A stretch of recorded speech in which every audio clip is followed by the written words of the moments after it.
Nakalabas na ng Philippine Area of Responsibility ang Bagyong Francisco habang lumakas naman ang Tropical Storm Gardo bilang Severe Tropical Storm. Huling namataan ng Bagyong Gardo sa layong 1,275 kilometro silangan ng extreme northern Luzon. Taglay ang lakas ng hangin na 75 kilometro bawat oras malapit sa gitna at bugsong aabot sa 115 kilometro bawat oras. Kumikilos ang bagyo pahilaga-hilagang kanluran sa bilis na 30 kilometro bawat oras.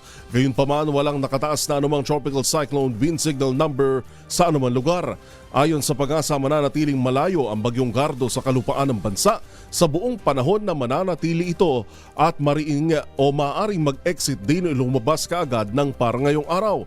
Inaasahang kikilos ito pahilaga hanggang lumabas ng par ngayong umaga o mamayang hapon habang kumikilos pahilaga patungong timog ng bansang Japan.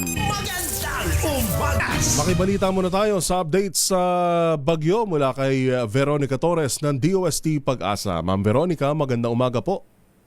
Magandang umaga din po sa inyo at sa ating mga taga-subaybay. Ngayong araw nga ay meron tayong dalawang minamonitor na bagyo sa loob at labas ng ating PAR. Yung isa ay yung nasa loob ng ating Philippine Area of Responsibility ay si Bagyong Gardo na nasa Severe Tropical Storm category.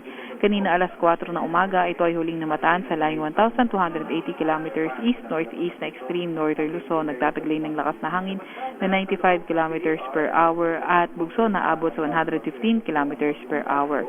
Kumikilos sa direksyong north-northwest sa bilis na 25 kilometers per hour. Wala naman itong direktang epekto sa kahit anong parte ng ating bansa at inaasahan ng lalabas na ating PAR ngayong umaga o hindi kaya mamayang tanghali.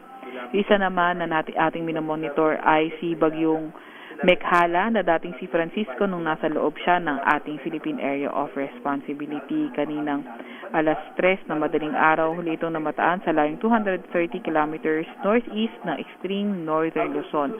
Para naman sa lagay ng panahon, inaasahan nga natin yung occasional rains dulot ng habagat sa may Zambales, Bataan at Occidental Mindoro. Sa Metro Manila naman, Ilocos Region, Cordillera Administrative Region, Cagayan Valley, Calabarzon, Western Visayas at nalalabing bahagi ng Central Luzon at nalalabing bahagi ng Mimaropa, asahan naman natin na magiging maulan, dulot pa rin ng southwest monsoon. Sa nalalabing bahagi naman ng ating bansa, mas magandang panahon kung saan may tsansa lamang tayo ng mga localized thunderstorms. Wala pa rin tayong gale warning sa kahit anong dagat baybay na ating bansa pero ingat pa rin sa mga papalaot sa Northern Luzon dahil sa posibleng katamtaman hanggang sa malalakas na mga alon.